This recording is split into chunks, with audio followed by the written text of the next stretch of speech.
Goku Black vs Reverse Flash is a weird episode where the two things I was most hyped for leading up to the episode was voicing Reverse Flash in my upcoming parody of it and reviewing these episodes, because holy hell, we have some bangers today. So for anybody wondering, I've reviewed every DC against a non-Marvel, which is why I'm not looking into the whole Reverse Flash side of things. I've also reviewed every single Flash episode. I've reviewed every Marvel vs non-DC episode, which is why Android 18 vs Captain Marvel and Hulk vs Broly is in here. I reviewed every Dragon Ball episode in Season 7, which is, also why Hulk vs Broly is in here, or Beerus vs Galaxia. If you want to see what I think on any episode with Dragon Ball that isn't in this video, you can find them in my Season 7 retrospective, my Marvel vs non-DC reviews, my season finale ranking, and my DC vs non-Marvel reviews.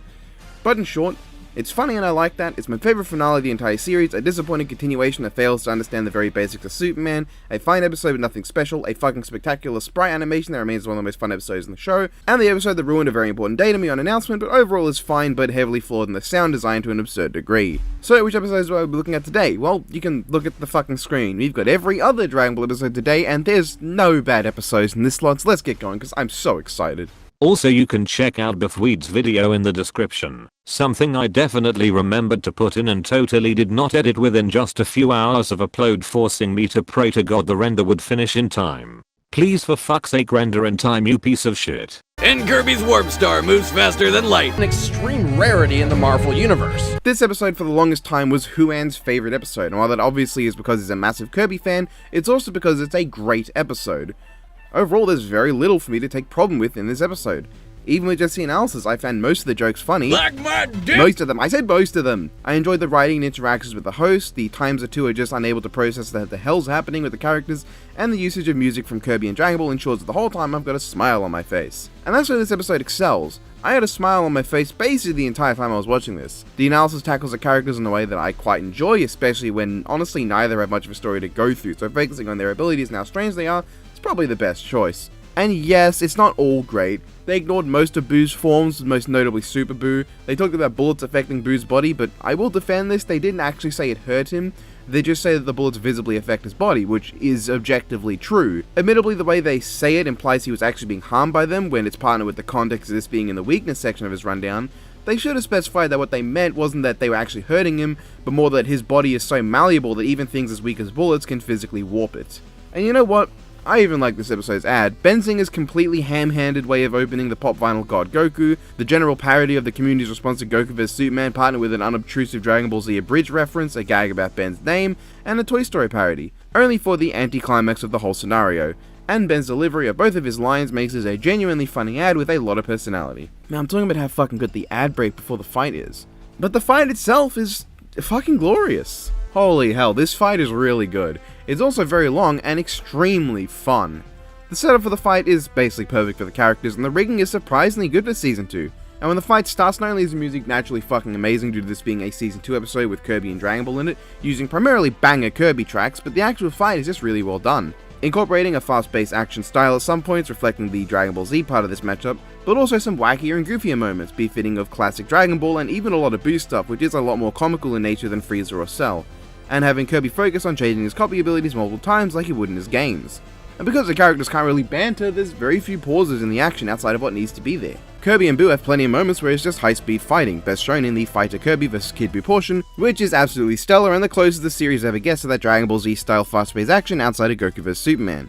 But it also has a lot of moments to pause when a really big hit is landed to add emphasis and impact. There's some good moments to show character, and in fact the character animation for Boo is so on point.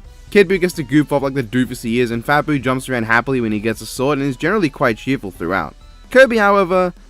Okay, let's get into some of the problems. Some of Kirby's expressive moments are funny, some of them are really out of character. Yes, Kirby has a character, enough of one to not shit himself in fear of a laser beam that makes a rock into a cake. Kirby showing fear is it's just not right. This also leads into the whole Fat Boo and Kid Boo debacle. So first off, the way this is done is stupid in the context of Dragon Ball. The way Kid Boo is born in Dragon Ball is by Good Boo being removed from Super Boo, which isn't what's happening here. Fat Boo is just getting really mad and farting a lot. You wanna know what happened in canon when that happened? He split into Good and Evil Boo. He didn't become Kid Boo. What would have to happen here is Evil Boo then eats Good Boo to become Super Boo, but then fights Kirby and gets hit so hard that Good Boo goes flying out and he reverses to Kid Boo, who then nukes Good Boo. But let's assume you don't have prior knowledge. Admittedly, adding in all that would just be a lot of extra work, and okay, sure. But this is still a weird and jarring scene. There's no build-up, it's just, oh, I guess there's Kid Buu now and Fat Buu is dead. It's just a really weirdly framed scene, though I do like the Hypernova fruit being foreshadowed here. But I can't be too mad when this episode already does so much. If this episode happened today, it'd be half as long and contain a quarter of the content. This episode uses tons of abilities from Buu, and Kirby, naturally being too varied to include everything, includes some of his most iconic abilities in Sword and Fighter, his most powerful in the Star Rod and Hypernova, and just for fun you also get Hammer Kirby at the start as well. It includes enough to be fantastic, not too much to be cluttered, and not so little as disappointing. Overall, this is a stellar episode, a solid 8 out of 10, which is, if you don't know, is a very, very good score in my ranking system, as it means I consider the episode fucking great. How could they top this? This is over! I don't care how much power you have. If Kirby vs. Buu kept me smiling all episode, Hercule Satan vs. Dan Hibiki kept me laughing all episode. This episode starts with the two getting their asses kicked when their name dropped. And the analysis is just so much fun. For once, the host bullying the characters is not only funny, but also completely fitting, and those two aspects are not unrelated. The core theme of this fight is one rife with comedic potential that is made full use of. The jokes are generally solid, the comedic timing is on point, and there's a mixture of jokes about the characters, jokes about the story those characters are in, jokes about the situations that occur around them, and jokes where Boomstick just can't fucking take it anymore with how lame these two are in a versus sense. And it's all great, and there's even some nice moments where they do give the characters the limited respect they deserve as fighters, treating the Shun Goku Satsu from Dan as a genuinely serious thing that Dan 1-ups Boomstick on by having Boomstick fail to do it, bring up Hercule's genuinely heartwarming love of his daughter, and then having both ending clips be of them failing. No character feels like they're being unfairly bullied, partially due to the nature of the characters themselves. These two being treated too seriously wouldn't really work. That sort of comedic styling fits way better for Season 2's other masterpiece joke episode. So with such a great analysis, how could the fight match? Easily, it does easily. The fight is amazing, not because it's so high octane and crazy, but because it's so unbelievably stupid. The start of the fight is great. You get the clear audience favoritism, which is perfectly fitting for each and also helps in my immersion, but then you also get to hear their voices, and these are some of the best performances on the show. Alejandro Saab does a fantastic job as Hercule. He pulls off his fear at the right moments, but also actively betrays the charisma and confidence he puts into every bullshit fraud excuse he comes up with. It is fantastic. But to me, he doesn't even compare to the late Brad Venables' Dan Hibiki. His performance as Dan Hibiki is easily one of my favorites the show has ever had. Every single line read for Dan is absolutely perfect. When Dan is acting arrogant, it's perfect. When he's acting cowardly, it's perfect. When Dan is a genuine threat in the Raging Demon scene, it's perfect. Hell, even Dan's cries of pain when he gets hit are comedic gold. This is an absolute 10 out of 10 performance, and genuinely in my top 10, maybe even top 3 favorites of the entire show. And it's not just the voice acting that carries the fight, because the choreography and animation flawlessly reflects what I'd want from this. It starts so limp and lame, and that's just perfect. As the fight escalates, it doesn't go up in scale, it goes up in sheer idiocy. Hercule is constantly popping up excuses for his failures and shortcomings. We even see him coming up with one of them that he doesn't even use. Dan is just constantly trying to be a badass, but he just can't. He fails spectacularly. There's great moments like Dan's legendary taunt actually scaring Hercule. There's Hercule being scared shitless of Dan's Shinku Godoken as if it's at all comparable to a Kamehameha from Goku. And there's the sheer chaos from all the capsules. And yeah, it's not something they focus on for long, but I want to point out that of all fighters, it was Dan Hibiki who nearly exposed Hercule Satan as a fraud to the world. And using the capsules as a device for the fight to reach new levels of stupidity was brilliant. I love Dan just not caring about Hercule's potential cheating or excuses, just finding a jetpack to use. This whole episode is dripping with character and personality that helps it so much. And the delivery of, well, that's disappointing, might genuinely be my favorite in the entire episode. Fucking S tier. I even love how throughout this whole fight, neither seems to be fully aware of the incompetency of the other. Like, there's obviously parts where it seems, you know, they might know, but then Jan is genuinely afraid of Hercule's dynamite kick, and Hercule genuinely thinks Dan is so skillful with the jetpack he's intentionally going too fast for Hercule to react as a technique. And then we get the Shun Goku Satsu scene, where Dan busts out the Raging Demon, and this is arguably the best scene of the episode, and has the only delivery from Dan that rivals the one I mentioned earlier, at least to me. It genuinely sells the idea of Dan Hibiki being a real threat, carrying the same energy as that one scene of Yamcha from Path of Power, only for Dan to completely fumble due to the jetpack that he made part of this fight. It's a great use of Chekhov's gun, as is Hercule constantly holding on to that last capsule leading to the death, which is perfectly in character, hilariously over the top in the stupidest way possible, and has some fucking great voice acting on both sides. Wow, I love this episode. It should be obvious. I even love the conclusion. It's just fun. though Chala Head Chala playing in the back is definitely responsible for the fun vibes. That's just a great track. Overall, yeah, no shit, this is a 10 out of 10 to me. Arguably my favourite Sprite episode the show has ever done, and definitely my favourite joke episode, with only Chuck Norris vs. Sega de Sanchiro even approaching the same tier. Maybe Kool-Aid Man vs. Macho Man Randy Savage will change that, who knows, but for now, this is the peak. This is the top. This is perfection. How could these episodes get any better? Geez, don't take it personally. Not like you wrote the damn thing. But I did! Several, actually.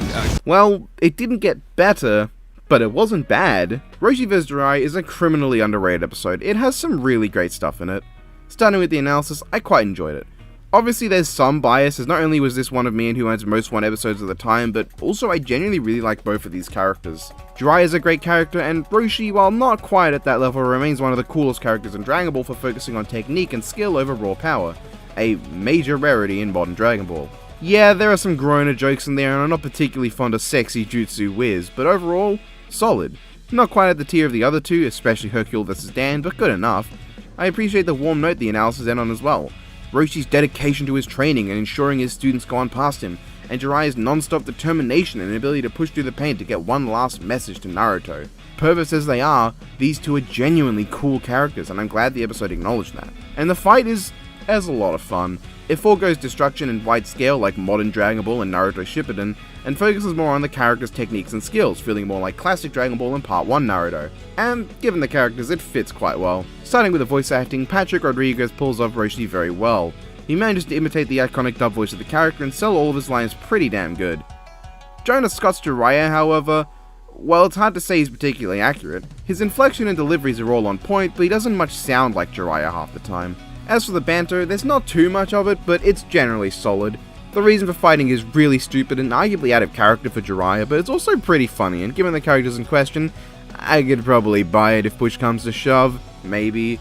The fight itself was just a lot of fun though, and that's what in my eyes is the highlight of the episode. It's fun seeing Roshi react to and deal with Jiraiya's wackier techniques, using the environment as well, even if this book section goes on a little too long and hurts the pacing a bit. I appreciate Roshi's first Kamehameha being used not just as a weapon, but as a way to break out of Jiraiya's frog throat thing, and I like Roshi being skilled enough to deal with the Shadow Clones when they try to take him on in martial arts combat. Of course though, the highlight of this fight is the second half of it. While the whole Jiraiya swapping Rasengan hands things is a little distracting, I like Jiraiya using Gamabunta only for Roshi to use one of his own techniques to deal with it almost without any trouble at all. And also, a giant frog sitting on Roshi is probably one of the best justifications you could have for Roshi busting out his full power form to throw him off in an impressive show of strength. And I quite like Jiraiya's reaction to how quickly Roshi dealt with his distraction. But to me, the best shot of this whole episode is Jiraiya's reveal that he was still on the beach the entire time, and that all of this was just set up for him to have enough time to get into Sage Mode. That's a cool reveal and a cool shot, and leads into what is hopefully the only Kamehameha vs. Rasengan clash we'll ever have. And it's really cool. Hell, Jiraiya is even winning that clash, and Roshi, being the only smart Dragon Ball character, actually tries something other than standing there and hoping to overpower Jiraiya. The death, however, well, I really like the concept. It uses Jiraiya's trump card, but ends with Roshi winning through sheer dumb luck in a really silly way that kind of fits the tone of these characters. But I don't know, it just doesn't feel like it was delivered right. Obviously, it isn't helped by Roshi switching punching hands twice, but it just feels off. I don't know, the death doesn't sell me outside of the concept. Overall, this episode is a 7 out of 10, and I know that's definitely the most common score I give, but that's because most episodes of Death Battle are in a range of being really good. But this is definitely on the higher end.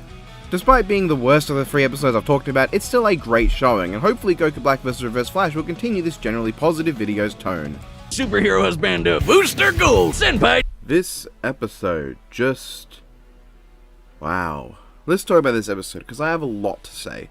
Unfortunately, it doesn't start terribly well. Goku Black's analysis is just... painful. And it sucks, because Black is easily the best villain in Dragon Ball Super that isn't not truly a villain, technically from Z, or both. Not that his competition was particularly steep, mind you, but still, I would have preferred we got better than this.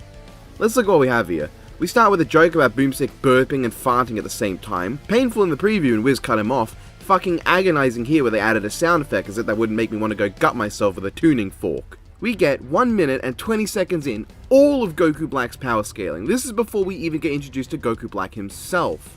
This is all just Zamasu's talk, and this is without a doubt, by far, the worst pacing I have ever seen for any Versus show.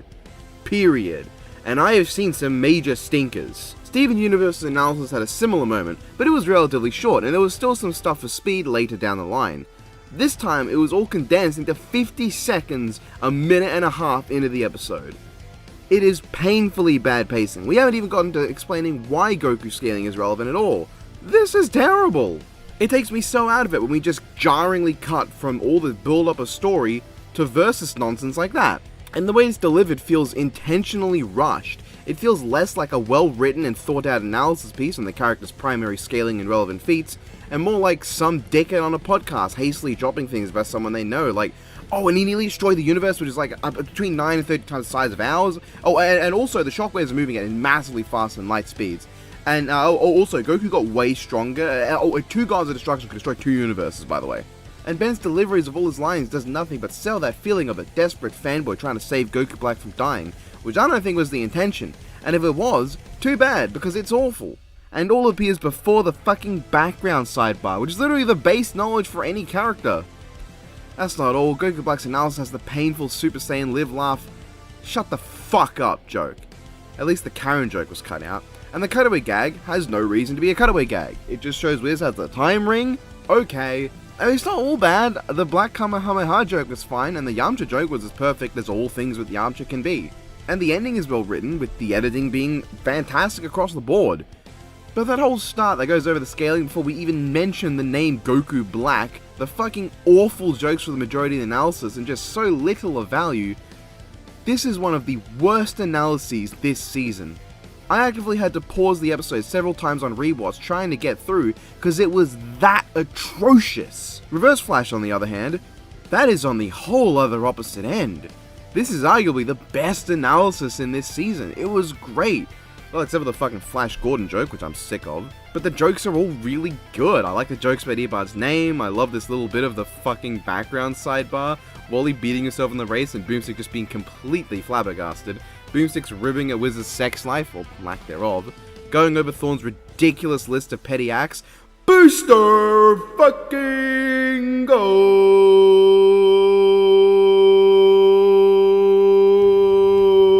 And Boomstick's strange philosophical awakening to the implications and nature of time. I love the ending of this analysis as well. I love Boomstick just blankly stating that Reverse Flash will definitely be back because comics. And add to that the pacing being basically perfect and just all these fucking faces that are just priceless. And you've got what might be the most fun analysis of the entire season. Now sure, I enjoyed Pose more because of my personal attachment to the character, but Eobard's is probably the best one. It's just full of good jokes, good writing, good pacing, everything's good. Not a fan of this Boomstick moment though, and I also find it weird they use the term Dr. Manhattan when talking about him getting hit by Dr. Manhattan. That might just be me, but it'd be like saying Goku Black got Zeno'd when you're using Zeno as a reference point for something else, but you're using Zeno as a reference point to what Zeno did. It's like using a word in its own definition. It doesn't really mean anything. That might just be me. But honestly, one mere visual gag and one odd turn of phrase isn't going to ruin what has to be one of the best analysis segments in recent Death Battle. The fight though. Oh my god, there's just something about this fight. It's so hard to put my finger on. It just clicks with me so much. Let's start with the basics. The voice acting is amazing. Valentin Stokes does a fucking phenomenal job with every line read for Reverse Flash. He sells his cockiness, his sadism, and most importantly his smugness. He manages to get off every line perfectly, as you'd expect from the guy who did the classic It Was Me Barry meme, which is also what they fucking showed at the end with the whole winter screen. Amazing. That alone makes this casting perfect. Michael Kovic's Goku Black, meanwhile, is also just stellar. Obviously he has the accent, which Goku Black needs, but he also manages to get out that sadistic glee, that cockiness, that smugness. Hold on. Also, Michael has maybe my favorite Kamehameha shout in the series. In terms of the animation quality just in a vacuum, regardless of what happens in the fight, it's amazing. Effects are fucking on point, rigging is spectacular with no jank and no obvious strange puppetry motion, and there's some amazing facial work. There are some times, notably with Goku Black here, where characters end up looking like frogs, but for the most part, S tier. The hand-drawn stuff is also really good. It's not quite up there with the best of Mob vs Tatsumaki or the Eye from Zuko vs Todoroki or even some other Season 8 stuff, but it's still really good. Eobard especially has some fucking perfect Eobard faces, and this one, despite how much I know it's going to be ruined to me by the community making memes off of it, is the perfect Eobard face. Now let's talk about what actually happens, because it goes off the rails. The fight starts with Earbud calling back the Flash vs. Quicksilver, which is perfect, only to be interrupted by Goku Black going on a murder spree, and for no reason other than to be a massive cunt, he runs up and knocks a tea out of Goku Black's hands. And throughout this fight, Earbud's just the perfect asshole. He grabs this guy who's mourning the death of someone close to him and uses him as a meat shield to get up close to Zamasu before throwing what's left of him. And the best part is he didn't even need to do this. This was done purely because Earbud is that much of an asshole. He could have easily gotten close without using that guy as a shield. Though it is weird how Goku Black is missing all these ki blasts, and also this guy is somehow tough enough to tank so many of them. Regardless, this leads me to one of the most important things about the episode, and something that I said they need to get right that they absolutely did. Selling the raw power of Goku Black and the blistering speed of the Reverse Flash. And finally, after a Flash episode that sold the speed but had nothing happen, and a Flash episode with stuff happening but limp conveyance of speed, we have the perfect blend of stuff happening and such an exhilarating feeling of blinding pace. The animation, effects, and camera work combined with identifiable set pieces that give us a relatable sense of scale make Earbud feel as absurdly fast as he really is. And Zamasu feels powerful. The first good hit he lands on Earbud launches him through the earth out the other end and through the moon out the other end of that as well. It's amazing. And Zamasu's Black Kamehameha as well is just so impactful. It feels like a planet-shattering kaboom tier attack. Not only is that dynamic perfect, but the fight's choreography is just so fun and creative and dripping with character. From things like Earbud literally standing there just so Black can fail to hit him even when he's in one place, to Black making sure to point out just how good he looks in the moment he grabs Earbud and goes rosé, to just, honestly, everything they say and how well the lines are delivered. But the entire fight devolving into Earbud and Goku Black going through time and killing each other at various points throughout the battle is just so fucking fun. And that's the key word here, fun. One Goku Black dies from being shaken out of existence. There's a fucking great moment of Earbud pushing the statue from Flash vs. Quicksilver in place, and then Goku Black and Earbud show up to interrupt, but it works anyway, and Quicksilver flies into the statue. And then there's the ending. Oh, the ending is flawless. The two boasting to each other as they fight in the time stream, Earbud's rapid fire punches that he loose through the stream, and the sheer impact of Zamasu's clothesline on him. But then there's the last little bit. Earbud holding up the time ring and destroying it, giving the smuggest line possible with the most perfect Earbud face you can have and a fucking amazing line read overall, leading to what is without a doubt the single best death in the entire season. Earbud flips him off before vanishing, and the other Earbud runs around the world dragging Goku Black with one of the best death cries we've ever gotten, leaving a shredded up and bloody husk that gets further fucked up when Earbud throws him straight into the sun and causes a supernova. Which he also proceeds to just happily take to the face because, you know, Zamasu's no longer unkillable from the time ring, but Earbud still is unkillable, and there was another one that just left the fight. And there's just so many fun little moments of comedy. The two's first reaction is seeing the other not die when their past self is killed, Goku Black Kamehamehaing Thorn while he's just sitting there reading a newspaper. Fucking Earbud's flip off here, wow. This is a borderline perfect animation. It hits all of what I want. There's so little to criticize. And if I had to push it, well, they switched to the Z2 Goku Black sprite here, which is a fine sprite, but it's so jarringly different to the extreme Butoden looking sprites. It is distracting, and I guess the scythe doesn't always look like it's glowing with ki energy, but more like just a novelty version of the purple dildo from Saints Row. That's about it. And honestly, I feel like this battle kind of rekindled my love for this show. Not to say I ever stopped loving it, no. But sometime in Season 7, the increasingly corporate feel of the animations killed some of my enthusiasm. Season 7 basically killed a spark that I had for the show midway through its run, and it's something I haven't really brought up because I didn't think it would last, but even as Season 8 doled out so many good episodes, and they're almost all really good, none of them really made me as happy as this one did. This brings back something that I feel almost every episode this season has felt like it lacked: creativity and fun. It's not to say they did. They didn't lack them. Episodes like King Mickey vs. Yoda, Poe vs. Iron Fist, Geese vs. Ayachi, Link vs. Cloud 2, Star vs. Steven, honestly even Batman vs. Iron Man are dripping with passion and love for the work, but almost every single one of them feels like they're wrapped up in budgetary and time constraints. This one doesn't. This feels like an episode where all the people who worked on the animation were given free reign to do whatever they wanted, budget be damned. There's no underlying feeling of, this should have been 3D. This is missing out on so much potential. This feels like it isn't tapping into much creativity. None of that here. The animation drips with a passion and love I haven't really felt from an episode since Miles vs. Static. And once again, I don't want to make it sound like I'm taking shots at anybody who worked on the previous episodes. They do have tons of passion and love, but I can feel the budgetary and time concerns with all of them, except this one. This one I don't feel it at all. The strange shackling feeling a lot of episodes have just isn't there. This taps into that creative freedom I love about being able to make my own works in animation and just crossover versus animation in general. The ability to explore how these abilities that never would encounter each other in canon would bounce off one another. That feeling of being able to animate something I never thought I could, some things I thought too difficult, some things I tried in the past and failed until I finally got it right.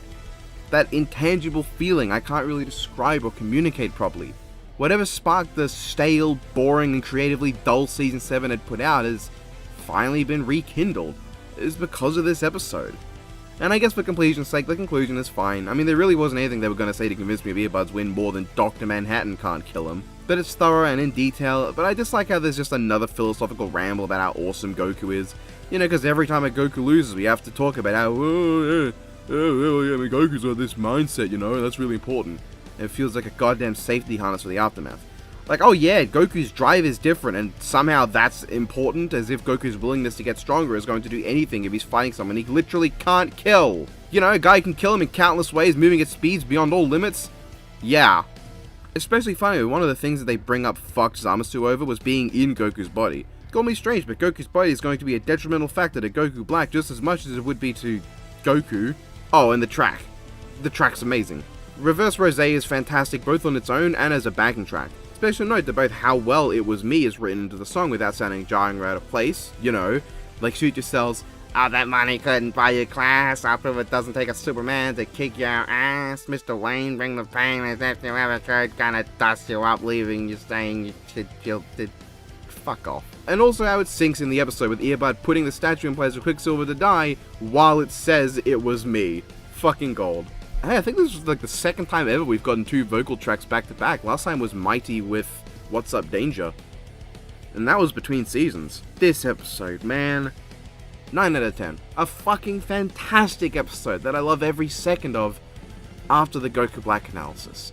Genuinely, if this analysis was as good as Earbars, this would be a 10 out of 10 episode to me. But it just suffers from how genuinely awful the first analysis is. I hate the pacing and the jokes, but the editing is on point. The editing overall is fucking amazing in this episode, but it is a DC character. What would you expect from Death Battle's editing at this point? An episode dripping with incalculable love and passion that bleeds out beyond the constraints of the budget. I love this episode. And that was the review. This was a very positive one, and I am so glad. Dragon Ball is a franchise I like quite a bit, and I'm not super crazy about it or anything, but I do really like it. And with characters I love as much as Hercule, Satan, Dan Hibiki, Master Roshi, Jiraiya, Kirby, and Reverse Flash in this review's lineup, I'm glad I love all these episodes just that much. Oh, when Boo and Zamasu are cool too. All our episodes dripping with a ton of character. Hercule and Dan's idiocy, Kirby and Boo's infancy, Jiraiya and Roshi's mastery, and Zamasu and Earbud's smug tendency. A fantastic lineup, and one that I hope never gets tarnished with an outright bad episode. That one doesn't count! Also, if any of you are going to ask what's better between Reverse Rosé and Rosé Reversal, please just shut the fuck up and let me love both of them, okay? Show your support to both Sky and Brandon. Fucking elitists thinking one's always going to be better than the other. Both fucking great, okay? Shut up! Anyway, have a good one, guys.